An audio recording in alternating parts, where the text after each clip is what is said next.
तब तपस्वी उसे अपने आश्रम में ले गया और सूर्यास्त का समय जानकर उसने राजा को बैठने के लिए आसन दिया।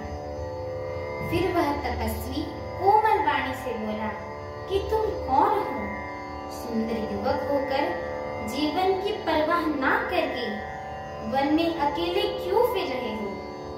तुम्हारे चक्रवर्ती राजा के से लक्षण देखकर मुझे बड़ी दया आ रही है। राजा ने कहा कि हे मुनीश्वर सुनिए, प्रताप भानु नाम का एक राजा है, मैं उसका मंत्री हूँ। शिकार के लिए फिरते हुए राह भूल गया हूँ। बड़े भाग्य से यहाँ आकर मैंने आपके चरणों के दर्शन पाए हैं। हमें आपका दर्शन दुर्लभ था, इससे जान पड़ता है कुछ भला होने वाला है। फिर मुनि ने कहा कि हे तात, अंधेरा हो गया है, तुम्हारा नगर यहाँ से 70 योजन पर है।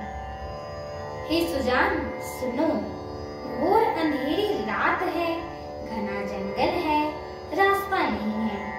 ऐसा समझकर तुम आज रात यहीं ठहर जाओ, सवेरे होते ही चले जाना।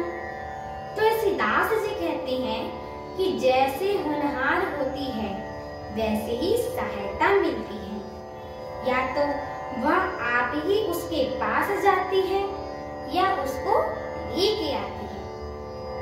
हे नाथ, बहुत अच्छा, ऐसा कहकर और उसकी आज्ञा को सिर चढ़ाकर घोड़े को वृक्ष से बांधकर राजा बैठ गए। राजा ने उसकी बहुत प्रकार से प्रशंसा की एवं उसके चरणों की वंदना करके अपने भाग्य की सराहना की। फिर कोमल वाणी से कहा कि हे प्रभु, आपको पता जानकर मैं ठठाई करता हूँ। हे मुनीश्वर, मुझे अपना पुत्र एवं सेवक जानकर अपना नाम धाम विस्तार से बतलाइए। राजा ने उसे नहीं पहचाना, पर वह राजा को पहचान गया। राजा तो शुद्ध हृदय का था और वह कपट करने में चतुर था। एक तो वैरी, फिर जाति का क्षत्रिय, फिर राजा।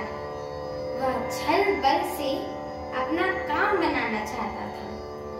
वह शत्रु अपने राज्य सुख को समझ करके स्मरण करके दुखी था। उसकी छाती कुम्हार के आवे की आग की तरह भीतर भीतर ही सुलग रही थी। राजा के सरल वचन कानों से सुनकर अपने बैर को याद कर वह हृदय में हर्षित हुआ। वह कपट में डूबोकर बड़ी युक्ति के साथ कोमल वाणी से बोला, अब हमारा नाम भिखारी है, क्योंकि हम निर्धन और अनिकेत, घर द्वारहीन हैं। हमारी आगे की श्री राम कथा को सुनने के लिए हमारे चैनल को लाइक, शेयर, सब्सक्राइब एवं कमेंट अवश्य करें। जय श्री राम। बोलिए श्याम रामचंद्र की जय। माता जानकी की जय। पवन सुत हनुमान की